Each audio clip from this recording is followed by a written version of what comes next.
To के आपके channel the top Raj economics classes आप सभी का स्वागत करता हूँ। आज मैं आप लोगों के सामने कुछ बेसिक्स इकोनॉमिक्स लेके आया हूँ, क्वेश्चंस का सॉल्यूशन, ठीक है, जिसमें से आप लोगों को मैं खासकर 12th क्लास के इकोनॉमिक्स का ऑब्जेक्टिव क्वेश्चन बताऊंगा।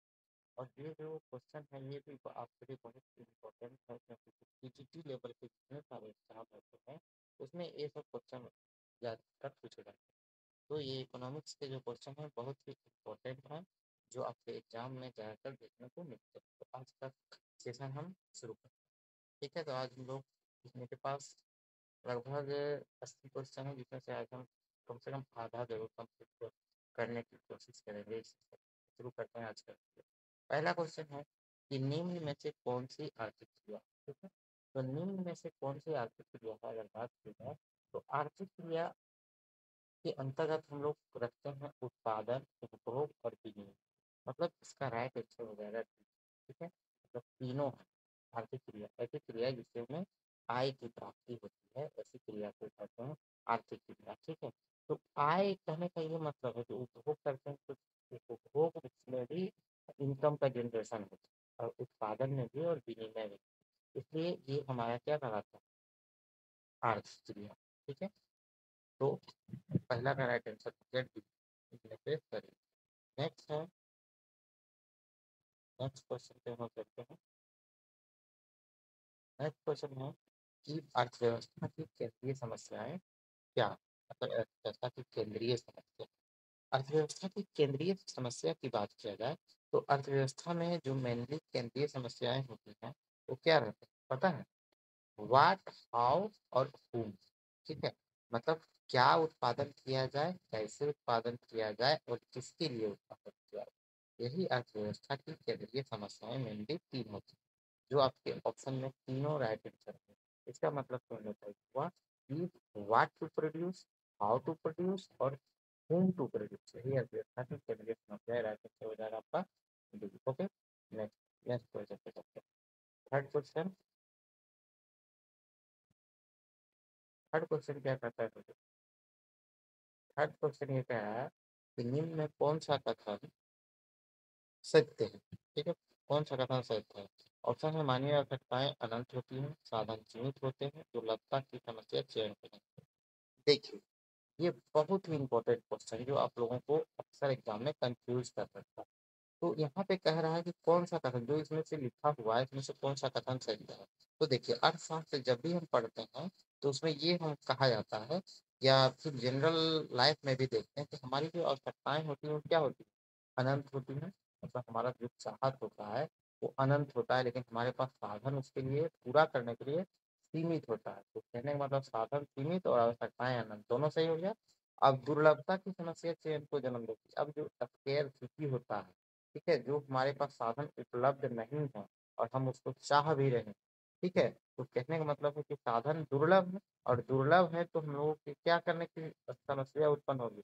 तो उसको हम लोग को चयन यानी चॉइस करने की समस्या होगी कि हम इसको चुने कि इसको चुने, इसके चुनो या इसको चुने, ठीक है।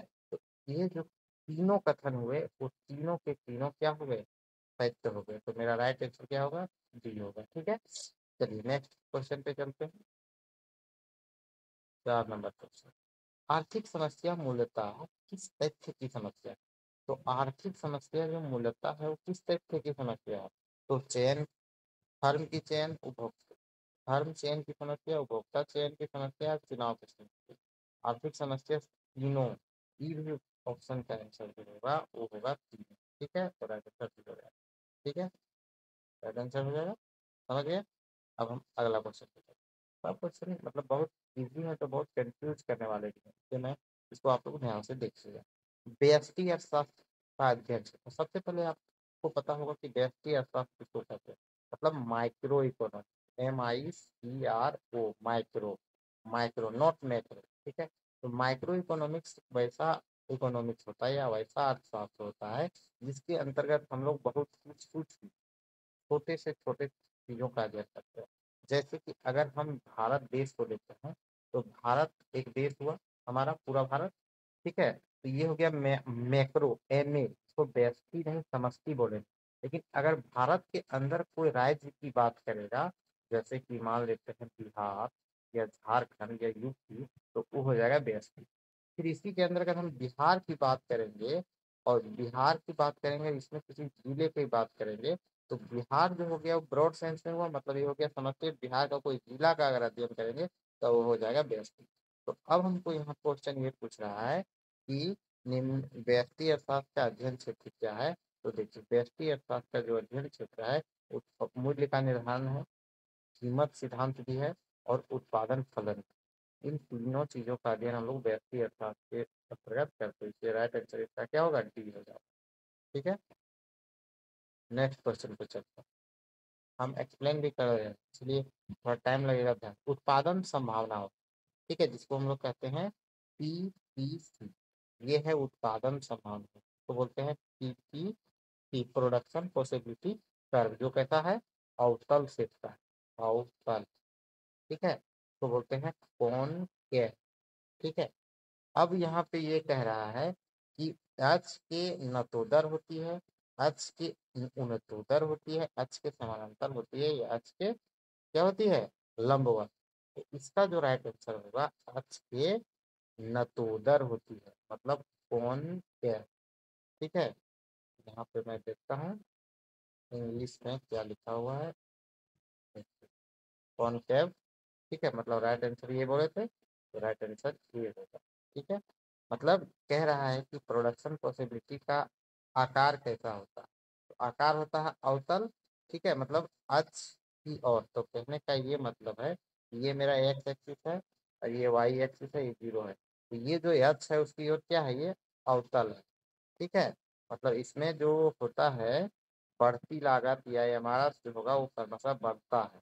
ठीक है, इसलिए ये जो होता है अवतल होता है। यहाँ पे लोग दो साधन को लेते हैं, लेबर और कैपिटल को, और इसमें देखते हैं कि किस तरह से उत्पादन होता है। ये पूरे जो पीपीसी होता है अर्थव्यवस्था के उत्पादन को डिनोट करता है। ठीक है, तो ये हो गया राइट आंसर। इसका क्या हुआ, तो राइट आंसर इसका हो गया ए।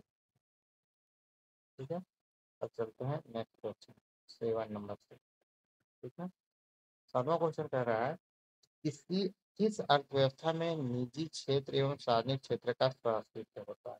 मतलब कौन सी अर्थव्यवस्था होती है जिसमें प्राइवेट और पब्लिक दोनों होता है। ठीक है, पी प्लस ए, मतलब प्राइवेट हो गया और ये क्या हो गया, एस लिख दिए हम। तो इसको बोलते हैं सार्वजनिक क्षेत्र को क्या बोलते हैं, इसको बोलते हैं पब्लिक। पीपी हो गया ना, पीपी, पब्लिक प्लस प्राइवेट, तो दोनों क्षेत्र जहाँ पे रहता है वो मिश्रित क्षेत्र हो गया। तो आने ये हो गया क्या, मिक्स्ड इकोनॉमी। जैसे भारत प्राइवेट और पब्लिक दोनों का मिश्रण। ठीक है, तो ये भारत कैसी अर्थव्यवस्था है, मिश्रित अर्थव्यवस्था। तो इसका राइट आंसर क्या हो जाएगा, जहाँ पब्लिक और प्राइवेट दोनों मिलेगा वो हो जाएगा क्या, मिक्स्ड, यानी इसका आंसर सी होगा। नेक्स्ट क्वेश्चन पे चलते हैं। नेक्स्ट क्वेश्चन है कि जो वक्र आर्थिक समस्या दर्शाता है, ठीक है, आर्थिक समस्या दर्शाता है वो क्या कहलाता है, अभी जस्ट बताए। जो वक्र आर्थिक समस्या दर्शाता है मतलब आर्थिक प्रॉब्लम, इकोनॉमिक प्रॉब्लम को डिनोट करता है, वो कौन सा होता है, तो ये होता है पीपीसी, उत्पादन संभावना वक्र। क्योंकि ये जो मेरा जो रेखा है ना, ये जो लाइन है पीपीसी, ये संपूर्ण अर्थव्यवस्था का उत्पादन को बतलाता है, डिनोट करता है। मतलब ये एक आर्थिक लाइन कहने का मतलब है कि आर्थिक कोई भी देश का जो उत्पादन होता है उसके स्तर को बता रहा है। इतना मतलब जितना लेबर और कैपिटल है किसी भी देश में, उससे कितना उत्पादन हो सकता है, टोटल लेबर और कैपिटल का ये क्षमता को दर्शाता है, मतलब होल इकोनॉमी को बतलाता है। इसी से हमको पता चलता है कि हमारे देश में कितना उत्पादन हो सकता है क्या, तो उसी से रिलेटेड हमारी समस्याएं होंगी। ठीक है, तो कहने का ये मतलब हुआ कि ये जो वक्र है वो क्या दर्शाता है, मांग वक्र को, उत्पादन वक्र को, या उत्पादन संभावना वक्र को, तो उत्पादन संभावना वक्र को दर्शाता है। ठीक है, अब नेक्स्ट क्वेश्चन पे चलते हैं। नेक्स्ट क्वेश्चन है कि जब कुल उपयोगिता टीयू अधिकतम होती है तो सीमांत उपयोगिता क्या होती है। देखिए जब ये है, ये है, ये है टीयू। ठीक है, अब एमयू जो है वो कुछ देखिए, एमयू जो होता है क्रमशः घटते रहता है ऐसे करके। ठीक है, ये है एमयू। ठीक है, और अगर यहाँ से अगर फॉर एग्जाम्पल ले लें तो यहाँ पे ये हो जाएगा ए यू। ठीक है, तो ये हो गया ए यू। अब क्या बोल रहा है कि टी यू जब अधिकतम, मतलब कहने का मतलब है कि टोटल यूटिलिटी जब अधिकतम होता है तो मार्जिनल यूटिलिटी जो होता है वो क्या होता है, जीरो होता है। ठीक है, तो इसका राइट आंसर क्या होगा, शून्य होगा। ठीक है, टी यू अधिकतम तो एम यू शून्य। ठीक है, इसका राइट आंसर हो गया ये। ठीक है, अब चलते हैं नेक्स्ट क्वेश्चन। 9 नंबर हो गया।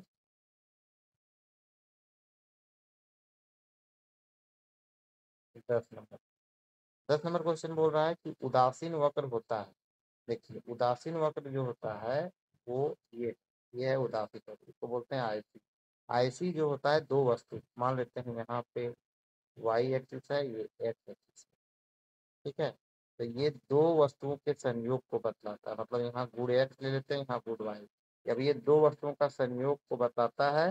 ठीक है, कहने का मतलब है कि इतना हो गया वाई, इतना हो गया एक्स। ये दो वस्तुओं का संयोग, फिर यहाँ लेंगे तो यहाँ दो वस्तु का कॉम्बिनेशन, मतलब ये दो वस्तुओं का कॉम्बिनेशन को बतलाता है, जहाँ पर मतलब उपभोक्ता क्या रहता है, उदासीन रहता है।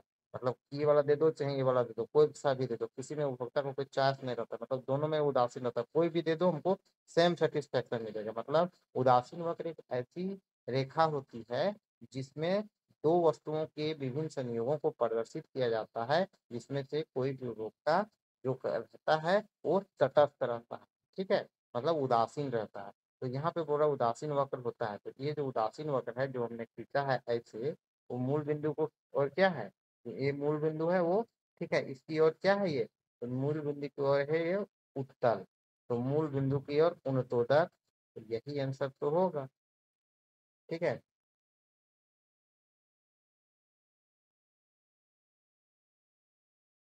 अगला क्वेश्चन। 11 नंबर। बजट सेट के लिए क्या आवश्यक है, बजट सेट के लिए क्या आवश्यक होगा, बंडलों का संग्रह, विद्यमान बाजार की कीमत और उपभोक्ता की कुल आय। देखिए बजट सेट का मतलब होता है ये कि हमारा जो बजट है, ठीक है, ये मान लेते हैं बजट लाइन है, इसके लिए क्या जरूरत होता है, एक तो आपका एक इनकम होना चाहिए, तभी न बजट बनाइएगा कि हम कौन वस्तु को कितना खरीद पाएंगे। तो ये हो गया बंडलों का संग्रह। बंडलों का संग्रह का मतलब होगा कि कौन वस्तु को हम कितना खरीद रहे हैं। ठीक है, तो ठीक है, अब विद्यमान बाजार में कीमत, अब मान लेते हैं कि कौन, बहुत सारा बंडल है, जैसे कि ये बंडल, ये बंडल, ये बंडल, ये बंडल। ठीक है, अब उसमें से बोल रहा है विद्यमान, अब इसका भी कुछ कीमत होगा, इसका भी कुछ कीमत होगा, इसका भी कीमत होगा, कुछ इसका भी। और उपभोक्ता का कुल है, मतलब उपभोक्ता का टोटल इनकम कितना है, जिसमें से वो बहुत सारा बंडल दिख रहा है, जिसमें से वो किसको खरीद सकता है, मतलब उसकी पहुंच यहाँ तक होगी। मान लेते हैं कि उपभोक्ता का कीमत 100, मतलब इनकम 100 रुपया है, तो 100 रुपया में वो दो वो वस्तु है, यहाँ यहाँ वाई है और यहाँ एक्स है, तो सबका कुछ दाम होगा, तो उसमें से वो 100 रुपये में कौन सा कॉम्बिनेशन को खरीद सकता है। तो एक बंडल का संग्रह होना चाहिए, मतलब बंडल का विभिन्न प्रकार का सेट होना चाहिए, फिर विद्यमान बाजार कीमत उसका क्या एक कीमत है, और उपभोक्ता के पास उसका क्या इनकम है। ये सारे चीजों को देखेंगे तभी हमारा बजट सेट जो होगा उसको हम क्या कर सकते हैं, प्राप्त कर सकते हैं। तो इसका जो राइट आंसर होगा वो डी होगा। ठीक है, ये आंसर डी होगा।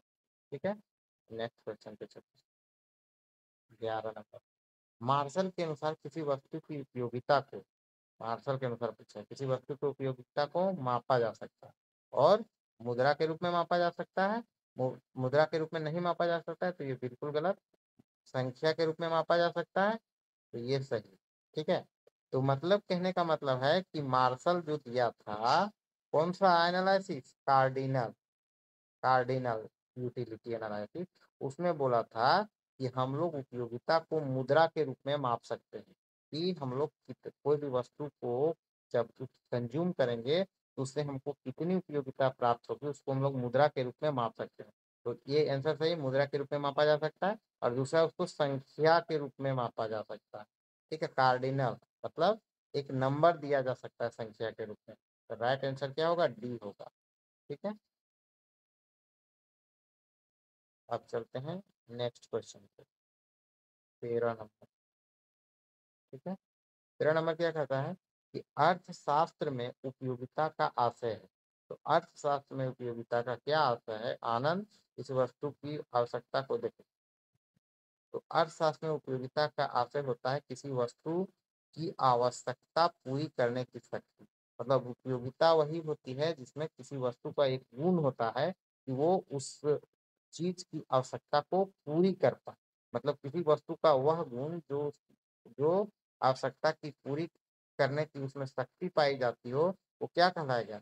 उपयोगिता। तो उपयोगिता का आशय है किसी वस्तु की आवश्यकता पूरी करने की शक्ति। तभी जब कोई भी वस्तु तब तक नहीं हो सकता है यूटिल या यूटिलाइज हो सकता है जब तक कि उसमें सेटिस्फेक्शन को पूरा करने की क्षमता नहीं हो। ठीक है, तो यही होगा ऑप्शन बी इसका राइट आंसर। नेक्स्ट क्वेश्चन पे चलिए। नेक्स्ट क्वेश्चन है कि उत्पादन तटस्थता वक्र का झुकाव दिखता है। ठीक है, the slope of production indifference curve. Production indifference curve का मतलब कुल मिला के यही वाला होगा। ठीक है, मतलब पीपीसी का बात कर रहा है। तो कीमत अनुपात, घटक प्रतिस्थापक और सीमांत उपयोगिता। देखिए, उत्पादन का जहां बात आ गया तो सीमांत उपयोगिता नहीं होना चाहिए, कीमत अनुपात ये भी नहीं होना चाहिए। एक सेकंड में काट रहा हूँ, उसके बाद बता रहा हूँ। घटक प्रतिस्थापक फैक्टर, ये जो आंसर है वो राइट आंसर है। घटक प्रतिस्थापक होना चाहिए, मतलब फैक्टर सब्स्टिट्यूशन, एक के स्थान पे दूसरा। मतलब उत्पादन तटस्थता वक्र का झुकाव क्या दिखाता है? मतलब ये जो झुक रहा है क्या दिखा रहा है? ये जो झुक रहा है ये तीनों चीज को दिखा रहा है। ठीक है, मतलब एक चीज को नहीं दिखा रहा है, दिखा ये रहा है कि ये, मिटा रहे हैं इसको एक सेकेंड। देखिए, ये जो है, ये जो है, ये ये झुकाव जो झुक रहा है ये क्या दिखा रहा है? तो ये दिखा रहा है तीनों चीजों को, कीमत अनुपात को भी, प्रतिस्थापक को भी, सीमांत उपयोगिता को भी, और ये। तो इसका आंसर डी होगा राइट। ठीक है, अब अगला क्वेश्चन पे जो सबका डिस्कशन हम जब चैप्टर पूरा डील करेंगे उस समय बताएंगे। अभी ये क्वेश्चन है ना, हम एक एक चैप्टर करके बताएंगे। ट्वेल्थ का जितना चैप्टर है एक एक करके हम सारा चैप्टर का क्लास लेंगे वीडियो में। ठीक है, और समझाते जाएंगे फिर क्वेश्चन कराएंगे। अभी चले, ये जो क्वेश्चन है कंप्लीट कर दीजिए। मांग में कौन सा तत्व निहित होना आवश्यक है? देखिए, मांग जो होता है, डिमांड। ठीक है, डिमांड में कौन सा कारक जो होता है वो निहित होता है? किसी चीज मांग कब तक नहीं कहलाएगी, मतलब कोई भी चीज मांग कब तक नहीं है? जब तक कि, क्या बोल सकते हैं, जब तक कि ये सब चीजें उपलब्ध ना हो। वस्तु की इच्छा मांग तब तक नहीं कहलाएगा। मतलब कोई भी चीज, जैसे मान लेते हैं कि हमको चाहिए जहाज। ठीक है, तो वो कब कहलाएगा जहाज की मांग? जब हमारे पास वस्तु की सबसे पहले इच्छा करेंगे कि हमको जहाज चाहिए, फिर उसका एक जहाज का एक वो निश्चित कीमत होगा कुछ। ठीक है, और व्यय करने, और साथ साथ में अगर हमको जहाज की चाह है तो हमको जहाज के लिए जितना पैसा का, मतलब जितना पैसा में वो मिल रहा है उसके लिए हमको ये चाहिए कि हम उतना पैसा उसको खर्च कर सकते हैं। हमारे पास वो रेडीनेस होना चाहिए, वो तत्परता होनी चाहिए, विलिंगनेस टू स्पेंड होनी चाहिए। मतलब हम उस चीज को खरीदने के लिए तत्पर हो। ये नहीं कि जहाज हम खरीदना चाह रहे हैं, इच्छा है, उसका जहाज का एक मूल्य है उसको भी हम जान रहे हैं, और हमारे अंदर से इच्छा नहीं हो रहा है कि इतना कीमत है। हमको उस जो कीमत वो डिसाइड किया, मान लेते हैं 5 करोड़ रुपया जहाज का दाम है, और ये 5 करोड़ हम देने के लिए मतलब अंदर से चाह नहीं रहे हैं। ठीक है, वह करने के लिए हम तत्पर नहीं, 5 करोड़ जहाज का दाम है। तो ये इनमें से अगर कोई भी चीज मिसिंग है तो वो डिमांड कहलाएगा नहीं। अर्थात कहने का मतलब है डिमांड के लिए तीनों चीज का होना बहुत जरूरी है। वस्तु की इच्छा होना चाहिए, एक निश्चित उसका कीमत होना चाहिए, और वह करने की हमारी तत्परता होनी चाहिए, तभी वो क्या कहलाएगा? डिमांड कहलाएगा। ठीक है, तो राइट आंसर डी होगा। नेक्स्ट क्वेश्चन ये है कि मांग फलन को निम्नलिखित में कौन सा समीकरण व्यक्त करता है? तो मांग फलन को निम्नलिखित में से कौन सा समीकरण व्यक्त करता है? तो dx is a function of px। ठीक है, dx is a function of px। इसका मतलब क्या हुआ कि जो डिमांड है वो किस पे निर्भर करेगा? प्राइस पर निर्भर करेगा, है ना। डिमांड है वो प्राइस पर निर्भर करेगा। क्यों? क्यों इसलिए निर्भर करेगा कि मांग का नियम क्या कहता है?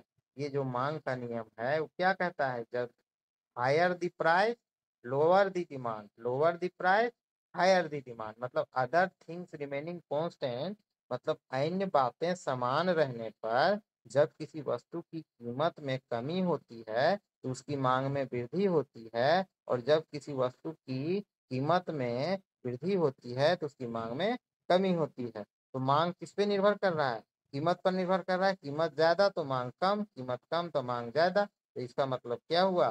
देखिए, इसका मतलब ये हुआ कि यहाँ पे देखिए, ये देखिए, ये है, मान लेते हैं कोई वस्तु का कीमत इतना था पी, तो हम लोग क्यू को डिमांड कर रहे थे। वस्तु का कीमत घट के हो गया पी से P1, तो घटा है कीमत। तो ये डिमांड था क्यू से Q1। अगर वस्तु की कीमत बढ़ के अगर हो जाता P2, ठीक है, P2 हो जाता तो हम क्वांटिटी गिरा के क्या कर देते, Q3। क्वांटिटी गिर गया ना। तो देखिए, यहाँ से एक हम लाइन खींच देंगे। अगर ये तीनों लाइन, एक रेखा प्राप्त होगा, ये डी प्राप्त हुआ, एक रेखा, यही ना है मांग की रेखा। तो क्या बता रहा है कि डिमांड जो है वो किस पर निर्भर कर रहा है? प्राइस पर। ये डिमांड मतलब ये जो क्वांटिटी है यही डी है, तो ये डी किस पर निर्भर कर रहा है? ये डी निर्भर कर रहा है इसी, ये जो मेरा प्राइस है उस पर। ठीक है, तो ये मेरा इसका राइट आंसर हो गया सी। अब नेक्स्ट में चलिए, वीडियो बहुत लंबा हो जा रहा है। 16 आज का क्वेश्चन, 16 ही रहने दो, रिपीट कर दे। 17 में है कि ऐसी वस्तुएं जिनका एक दूसरे के बदले में प्रयोग किया जा सकता है क्या कहलाता है? मतलब वो कौन सी वस्तु है जिसको हम लोग एक दूसरे के बदले में प्रयोग करते हैं? मतलब कहने का मतलब है कि मान लेते हैं कि अगर मेरे पास चाय है और कॉफी है, दो वस्तु है, ठीक है। कॉफी खत्म हो गया, इसके जगह हम लोग चाय का प्रयोग करेंगे, ठीक है। तो कहने का ये मतलब है कि ऐसी वस्तुएं जिस जो एक के जगह में, अगर एक चीज खत्म है, चीनी या गुड़ भी बोल सकते हैं फॉर एग्जांपल में, भले परफेक्ट सब्स्टिट्यूट नहीं हो, लेकिन अगर हम गुड़ और चीनी है हमारे पास और एक चीज खत्म है, तो गुड़ के जगह में चीनी का उपयोग कर सकते हैं या चीनी के जगह में गुड़ का उपयोग कर सकते हैं। तो ऐसी वस्तुएं कौन सी वस्तुएं कहलाती है? तो ऐसी वस्तुएं होती है वो प्रतिस्थापन वस्तुएं कहलाती है। मतलब ऑप्शन बी, सब्स्टिट्यूट गुड्स। ठीक है।